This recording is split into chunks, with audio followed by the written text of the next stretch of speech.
Hey everyone, it's Mike with It's Pittsfield Tonight. I'm going to jump right into it. And this video is going to be about two topics. And they're two topics that we've been discussing on this platform for about 2.5-3 years. And that is North Street and then the situation in Pittsfield with the homelessness and panhandling. So I want to start briefly, just real briefly, with North Street. So last night at last night's city council meeting, which was Tuesday, September 27th, at the beginning of the public speaking segment, our president of Downtown Pittsfield, Inc., Rebecca Breen, got up and spoke for 3 minutes, and she talked about a survey that Downtown Pittsfield, Inc. did with the business owners on North Street, residents on North Street, and just citizens on North Street. And she said the results of that survey were that the business owners and the community was overwhelmingly in support of the new layout on North Street, that it's been safer, better for business, more traffic, and they just overall, they really like it, and it's been better. And I was really taken aback by that, and surprised, because the amount of people I've spoke to, I've heard the exact opposite. But if that's the case, and they did an actual survey, and it is better for business, and it has improved our downtown that much that the business community and the residents and everyone loves it there, and they think it's that much better than the old way, then I'd be in support of it too. Like anybody, I just want to see what's best for the community. Myself personally, I'm not a fan of that layout. I've looked at different designs that have been implemented in similar communities throughout the country. I specifically looked at communities that have a geography and climate similar to ours. And, one of the layouts that I liked, and again, I'm no engineer, so, I'm not a professional at this, but one of the layouts I really liked was a protected bike lane down the center. I do like the reduction of the lanes. I like that. But you have to make sure that it's set up where the vehicles are able to yield to emergency vehicles, but you could have a protected bike lane down the center and cafe-style sidewalks, which would encourage more dining, more outdoor retail, and of course, most importantly, that it be enforced. Because what I see on North Street is a confusion of painted lines and no enforcement. So for every bicycle that I see in the bike lanes, I see 5 or 6 more on the sidewalk. I've never seen the proper signage saying, no bicycles allowed on the sidewalk. I'm not saying it's not there, I just haven't seen it.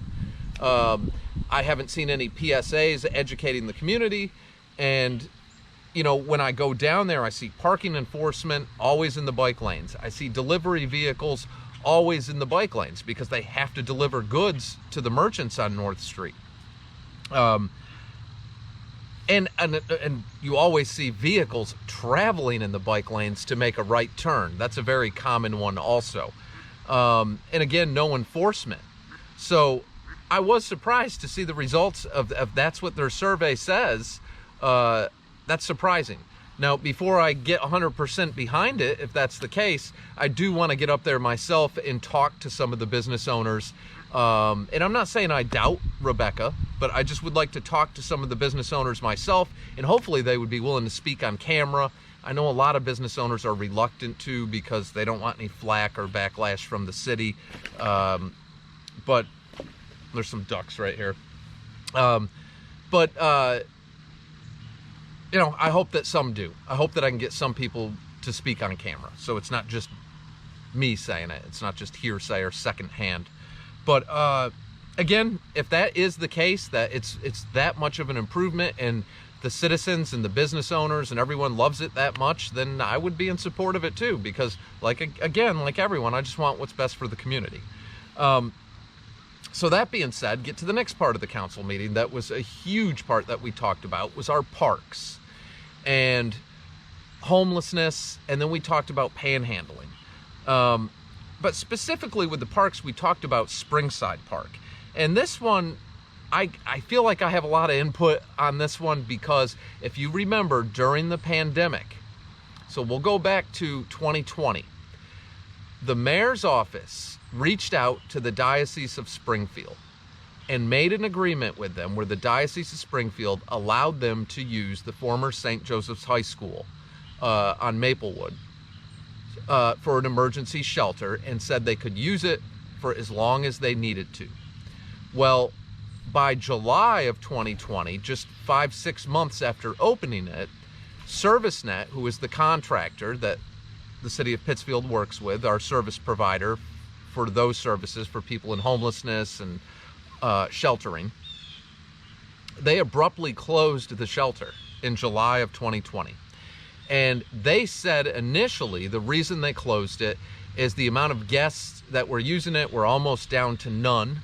And then shortly after that, they said, well, the Diocese of Springfield told them they had to be out by August 1st. The mayor came out, Mayor Tyre, and she reiterated that. She also put out a statement that I have saying that the guests were given ample time, they were given 3-week notice that it would be closing, and that the Diocese of Springfield wanted them to vacate the premises by August 1st, 2020. Well, that wasn't true. And we know that wasn't true for a couple reasons, but the main reason being that the former St. Joseph's High School is still being used as a shelter. So the Diocese of Springfield is still letting them use it, and it's almost 2023. But when they abruptly closed that in July of 2020, all the people that were staying there then had no place to go. And we were in the height of the pandemic when they did that. So where did they all go? They went to Springside Park, setting up encampments. And at that time, we had 35 to 45 people. Some numbers on certain days was more than that. But on average, 35 to 45 people that set up camp within that park. It was complete chaos. And I broke that story publicly and brought a lot of attention to it, which brought a lot of you out that volunteered, that made donations of food and water and goods and clothing and tents and sleeping bags and all sorts of things to help these people. I did a fundraiser for a local organization, and it raised quite a bit of money, and I don't know what they did with that money or what happened to the organization. That's been on my mind for quite some time. But so that happened, and the park filled up, and it became absolute chaos. The city went down there, the mayor finally went down there, and they brought in, after I was bringing a lot of attention to this, the first day I went through that park with another individual, we found 2 people unresponsive, where we had to dial 911. We saw drug dealers in there selling heroin, a lot of people drinking, trash everywhere, needles everywhere, fighting going on. It was a very chaotic situation. So after I brought all that attention to it, it did force some of the politicians out. Now the mayor went down there, had them bring in a porta potty. The city brought in buckets for them to throw cigarette butts in. They told them if you're going to drink, just keep it down low. But they allowed all that to happen. Drug use, drinking, smoking, all the things that are not supposed to happen in public parks, they did allow that to happen. One day when I was down there, 3 of our city councilors showed up. Peter Marchetti, Earl Persip, and Pete White. And Peter Marchetti, the 3 of them came up to me, and Peter Marchetti said to me, I saw so much of this on Facebook, I had to come down here and see with my own eyes what was going on. And he did seem genuinely distraught and concerned by what he was seeing and hearing from the people about how they were treated in that facility at St. Joe's and how it was being run. So he seemed genuinely concerned about that at that time. While I was talking to them, one of the homeless people in there that had some mental health issues physically threatened me right in front of them. Said he was going to take my camera and smash it and hit me in the head or something along those lines. And I tried telling them that this is what we've been dealing with. There's a lot of violence and things going on in here. It's not all like a lot of people want to make it seem. that everyone's just a victim of circumstances. There's a lot of issues that have to be addressed when you look at that population of those in homelessness. Not everybody is just down on their luck that couldn't afford rent. It's a much deeper problem than that, where you have a lot of mental health issues, a lot of substance abuse, alcoholism, and a lot of opioid addiction, which leads to all sorts of problems. So the counselors were all well aware of it. I know Patrick Cavey, who spoke at last night's city council meeting, and one thing he said that bothered me, and I've been a big supporter of Patrick's, is he said, well, look at how many people were living in Springside Park during the pandemic, and there's nowhere near that many people in there now, and saying it in a way like we're doing something right here. When that's not the case at all. We've ignored these people. We've treated them like third-rate citizens. We've ignored the entire situation and have allowed it. The city, as City Hall, has allowed it to escalate to this. It never had to get to this level, ever. But when he said that, that really bothered me. And then there was a common theme last night of we need to stop stigmatizing these people. But at the same time, you had someone speaking up at the public speaking forum in the beginning, a local business owner who I've mentioned before, not by name. But last night, I agreed with 95% of everything he said, except when he was talking about the panhandling. And again, he targeted something about middle-class suburban people not understanding, and we're judging and stigmatizing, and that couldn't be farther from the truth. You know, I'm not saying there aren't some people who do that, okay? But the reality is we live in a community where the median household income is $56,000. Median household income. We're one of the poorer communities in the state of working class people. We have 12 to 16% of our population that lives in poverty. So now you're stigmatizing them, making them out to be the bad guys, and putting no accountability on anybody who is out there on the streets. You're saying that every single one of them is just a victim of circumstances. And I can tell you that's not the truth. Anything that involves people, there's bad. And part of that population, you have a segment of that population that are people just down on their luck, that literally the housing market has forced them out. The rental market is too expensive. But then you have the substance issues, you have the mental health issues, and then you just have some bad people. You have sex offenders living on the street, and you can see that on the community access channels, where you see those. Many of those are listed as homeless, and they're registered sex offenders. You have a variety of people on the streets. It's not so cut and dry as some people want to make it. Where we have failed as a city is we have refused, City Hall has ignored this and ignored this and ignored this for quite some time, and allowed this problem to escalate. And I get that you have the counselors that'll point over there and say, well, it's happening everywhere throughout the country. Look over here, look over there. It's always worse somewhere else. You can always point the finger somewhere else. But what does that have to do with our own backyard and being responsible for our own community?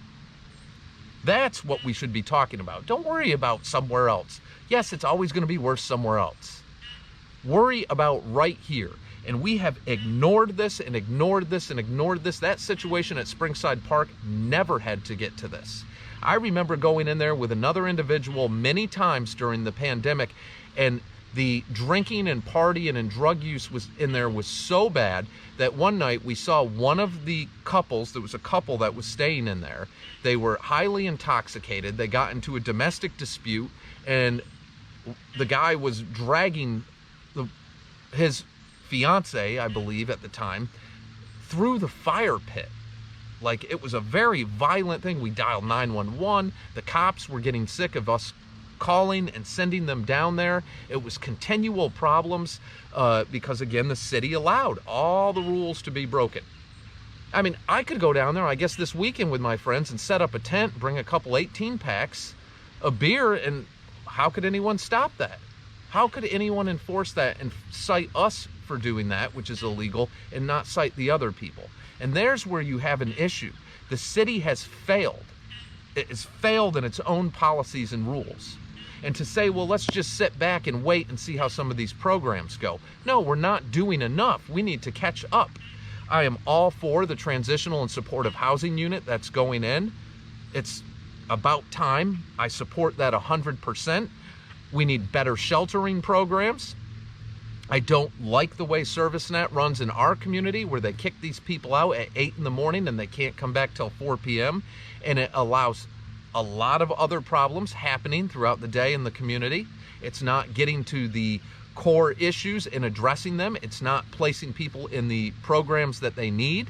And again, it's disrupting the community when you have panhandlers and people on every corner. And for people to think that that's not an issue, especially when I brought up fake buskers, that really bothered me.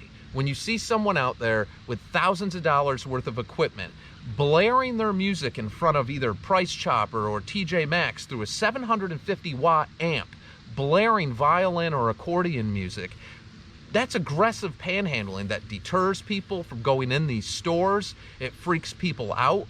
I watched people turn around and leave. I also watched people say, oh, this is just a talented musician down on their luck, not realizing they're just feeding somebody's drug habit that isn't a musician at all. And for anybody to think that that's not a problem, that's not how we want to be represented as a community, and that's not the proper services or how you help somebody. That's money that could be going into our food pantries, that could be going towards the winter clothing drives, heating assistant programs for people that really desperately need the help. So if you're going to address these issues responsibly, you do it right. You don't just rope everyone in one box and say, well, let's stop stigmatizing all these people. They're all just victims of circumstances. It's much deeper than that. And it's naive to think that and then stigmatizing the rest of the population for speaking up and having concerns. You have to find common ground and communicate with each other. That's where we need to come to. Last night, Kevin Sherman spoke, and Kevin Sherman made perfect sense to me. He was, on that topic, he was one of the most logical. And he was, when he spoke, and he said, look, I'm all for compassion and getting the right programs, but there's aggressive panhandlers, and it's scaring people. They're getting in people's faces. They're banging on people's windows. You can't have that. You cannot have that. That's not how we are as a community, and you have to have enforcement. You have to have enforcement in public spaces. You have to do it with compassion, yes, because we have people with mental health issues and substance issues that need help. You can't just keep kicking that can down the road. So the transitional housing is a start. The First United Methodist Church that they've been working on, and God bless those people. I've done a couple interviews with them, and I plan on doing another. That hopefully will be coming online soon. But, you know, our city councilors and our politicians were all well aware of this situation, well aware of it. And they were in that park when Joe Kennedy went down there, when he was running for office. And, you know, Pete White was with him, and Dina Lampiazzi was there, and our district attorney, Andrea Harrington, were there. And I sat off to the sidelines, and I took pictures and watched everything play out. And Joe Kennedy brought his own film crew with him. Adam Hines was with him. They walked in. Adam had a little half-gallon of apple cider or something, and they set up these photo ops, and they brought the 3 people out in front of them. And out of those 3 people that they took with them in that picture, 2 of them, which were resident people living in the park, 2 of them were deceased within a few months. 1 of them just a few hundred feet from where they did that interview. And because what happened is they were promised help, and when Joe Kennedy lost that election, he never came back and he never followed through. Adam Hines never went back in there again, and Adam Hines just bailed on us. I mean, he just completely bailed on us. Now he just quit, left, and gone. He always had aspirations to become something else in politics. That was most important to him. Dina Lampiazzi, Pete White, they were in there. They saw the seriousness of this. That was 2.5 years ago. Patrick Cavey, nothing against Patrick, okay? But Patrick Cavey spent that summer when me and some other individuals could have used his help in that park. He was out campaigning for his friend who was, I believe, the mayor of Holyoke or something, and he was running against Richie Neal for his seat in Congress. that's what that's what all the political figures were doing. Where were they helping? I was out there on the ground with other people. There were a lot of volunteers getting involved. It's follow through, and there needs to be more action from our leaders and more action from City Hall. And don't blame the residents for getting upset. Talk to them, communicate with them, and get them engaged. Let's solve this. I'm putting together a volunteer group. So far, I've had 36 of you reach out to me and offer to volunteer, and I'm really excited about that. I have a lot of homework to do on this. I've been making a lot of phone calls, and I need to still make a lot more locally. I need to call the police department. I want to call ServiceNet and some of our local advocacy groups and make sure that what we're doing is done the right way, and that we get out there and we're engaging with some of these people, finding out what their issues are, getting their data, and putting that data in the hands of the people that can get them into the proper channels. Whatever their scenario is, whether they just need employment and shelter, or they need mental health treatment or substance treatment.